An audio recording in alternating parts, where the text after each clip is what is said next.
What's up everybody, D-Man back. Welcome to a brand new video, and today we're going to be doing the most important Godzilla vs. Kong unboxing of them all. That's right, in this video, brought to you by the official beard of Team Kong, we will be reviewing the Kong and Skullcrawler 2-pack. They're not actually a 2-pack, why did I say that? Because I'm doing them both together. The Kong and Skullcrawler for Godzilla vs. Kong.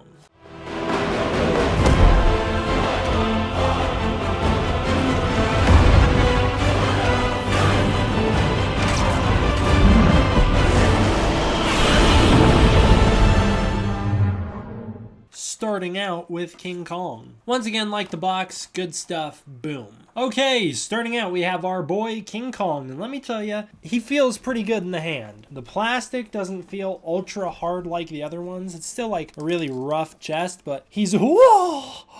What? I wasn't expecting that articulation. He's made up of a much nicer feeling plastic.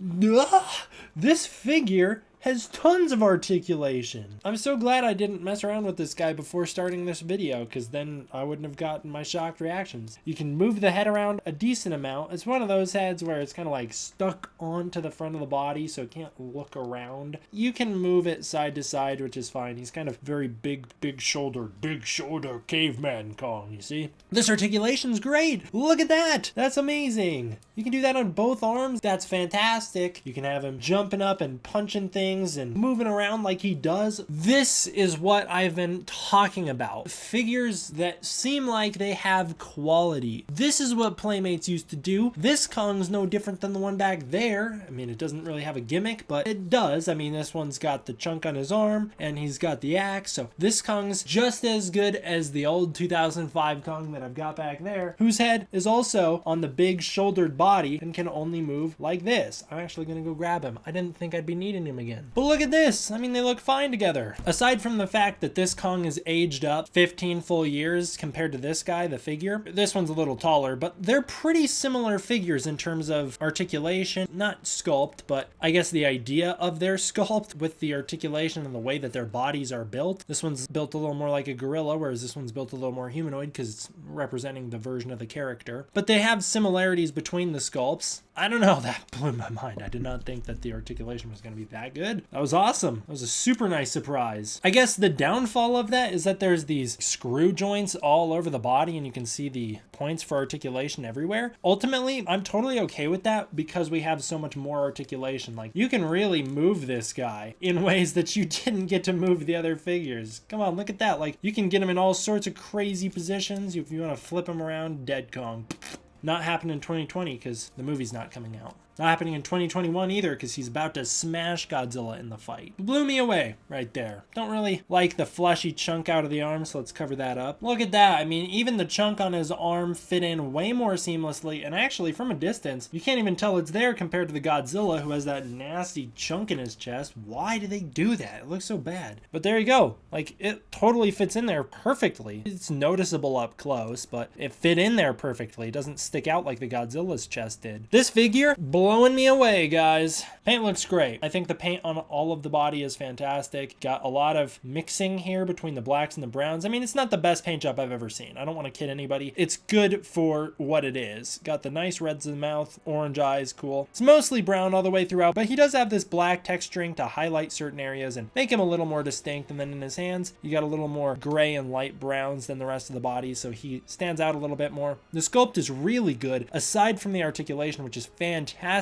The sculpt is pretty good. He looks mean and menacing. He looks cool. And he looks pretty detailed. You got the nice scars in the chest, abs here on his belly. You can see his little belly button there. And overall, you got like muscles in the back, muscle tone. Good stuff. As far as articulation, you got the head. So the head does that. On each arm, you can go up and all around. So that's great. Like really good shoulder articulation. On the elbows, you can do the same exact thing. You can bend in and you can pull out. And then the hands can turn. fingers can't open, so it's not quite like the old one. And then as for the legs, they can kick up and back and go out to the side, which is nice. And then the knees can kick in and back down. So you can get your Kong into a lot of great battle-ready poses. And of course, he's got his axe, which appears to be made from a big bone. I don't know what this wrapping is, but like we'll say probably like vine wrapping, and then Godzilla's dorsal fin, it looks like. Kong's Godzilla axe, I don't know, maybe a skullcrawler bone, some vines, and then Godzilla's dorsal fins. If that's what it all is, the coloring is not very perfect. You know, it's very brown and then just blue and brown on the dorsal fin as well, assuming that's what it is, and I think it is. But hey, I mean, it's serviceable. It doesn't need to look perfect. And he holds the axe pretty well as well, so you can move him and shake him around and he's not going to drop it. Get him in some nice chopping poses. That was cool. Get him in some nice chopping poses, and there you go. The axe is all good to go. That's awesome. I loved this. 10 out of 10 for the figure. Great job, Playmates. You killed it with Kong, as you should. Team Kong. Fantastic little figure. I love it. That's everything I could have wanted from a Kong. It's perfect. Here's a comparison to the 2017 Kong. The 2017 Kong is actually seemingly a little bit taller. They do have very, very different sculpts, so it's good to know that they didn't just reuse this sculpt for this guy. They actually restarted all the way from the ground up. They have very different body structures. Even their heads are put on there majorly different. This Kong's head's a little more proportional, big-shouldered. This one's a little more slim with the tiny head. There you go. They got them side to side. This one looks much more monkey-like. This one's a little more monstrous. Cool. Big improvement over this guy as well. Told you in the first Playmates video. Playmates is a redemption story. They just get better and better as they keep putting these things out, and that Kong is certainly proof of that. Next up is the Red Skullcrawler, or Skullcrawler with HEV, which is, of course, the Hollow Earth Anti-Gravity Vehicle. I forgot what the acronym stood for. I did not go grab my Leonard Toys Skullcrawler for comparison, but it's like this big,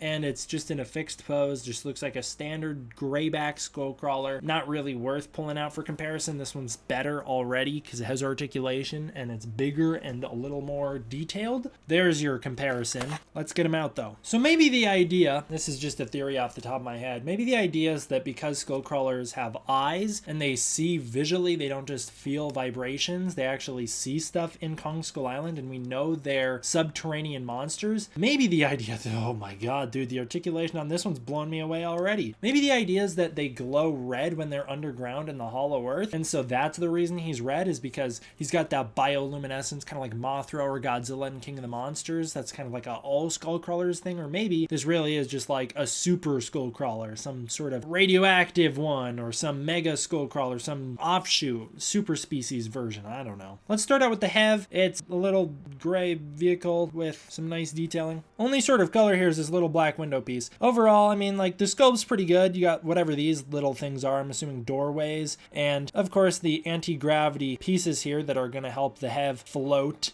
or hover in the new movie, and they're gonna go down into the hollow earth with this little device. So it'll be, I guess, cool to see this guy in action. As for the back piece on this guy, is pretty much the worst of all of them. It's such a huge portion, and there's just like these chunks in there so you can lock this back piece into place. It doesn't look great when it's off, but I do like the detailing here where you have the spine and then the ribs coming off the spine. It is still fleshy and gross. Nasty decisions there, but I guess cool idea. The back piece doesn't really lock in place perfectly, but it locks in well enough. And then of course the tail does pop in there. So as far as articulation goes, I guess it pops right on out of there as well, but it pops right back in. As far as articulation goes, the tail twists and turns. It's like a rubbery tail, so you can mess with it as well if you want to curl it up and whatnot. Just can't hold a pose. As far as the arms go, they're really mobile. Like, look, these things really go. You can go down and up, and if you turn it, you can go back and forth. You can see that. You can go back and forth, and then you can go down and up at the elbow as well. You can bend in and out and twist all around and really get the arms twisting here as well. You can get him in all sorts of cool positions, like he's busting out of a wall or something, or you can get him in his attack pose, get him hunched down nice and spooky like, or get him in his normal standing pose. Lots of cool stuff to do there. This one does have the shoulder spines, so I'm assuming this is going to be a little bit more of a full-grown skullcrawler. He does have the defined back ridge as well. I don't think he looks as defined as Ramarak from the end of Kong Skull Island or the Skull Devil, but he does seem to be, or she does seem to be an adult skullcrawler, I would assume, so that's going to be, I guess, cool when she shows up in the movie. And then as for the face, you can open, you can open the mouth a lot. Big, wide open mouth, and then you can close the mouth, so there you go. probably best positions to have it in a little bit of a raw state like it is when it comes out of the box. As far as sculpting goes, got like some cool details down here where you can see the ribs underneath on the chest. The tail's pretty smooth down here on the second portion, but it gets a little more detailed as you go up. You do have the defined back ridge, which is cool. And of course, there is nice detailing around that. Like I said, you do have the spike here, which makes him pretty cool. And he does look very muscular and veiny all the way throughout, as you can see here on the neck as well. This one doesn't look as unrendered as the others. Same with Kong, I should actually mention. Kong's got the nice fur texture all the way throughout. Doesn't look unrendered at all. Looks great. Skullcrawler is fantastic. Really like the head here. You can see a lot of detail there as well. And the paint is also cool, how it goes from red to brown to gray. And then the teeth are all individually sculpted, which is always a nice touch. There's not a ton you can do with a Skullcrawler figure. Much better than this. I guess you could have a more articulated tail if you're someone like NECA. You could put a bendy wire in there and make it do a little bit more. But this is about as good as I think a Skullcrawler figure could ever get. And for that reason, today, we're getting a double 10 out of 10. Wham! Killed him. There you go, the 10 out of 10 bunch. I also missed this articulation piece on the neck. Can't do a lot with it, but you can turn the neck from side to side on the Skullcrawler. Like I said, not a ton of motion there. I know this makes me seem super biased, like I'm just all about these Kong figures because I'm Team Kong. I'm genuinely serious when I say, despite the fact that I'm Team Kong or whatever, these are the superior figures. They're just better, they're way cooler, they're way more articulated, they feel nicer in your hand. This guy does not feel like he's gonna explode if you drop him. The hard plastic body piece here in the middle doesn't feel very fragile at all. Feels very well and sturdy and put together, unlike some of the other guys we've gotten. I honestly mean it when I say that these figures right here are the best Playmates probably has to offer. I still haven't unboxed the giant figures yet, but of the smaller bunch, these are the best ones you could get. All right, thank you guys all for watching. I hope you enjoyed. I will see you guys next time for the next one. D-Man out. What? You never watched my 66 years of Godzilla tribute? You know it's posted, right? I'm not supposed to give my opinion, but go check it out. And then you can tell me if you like it or not.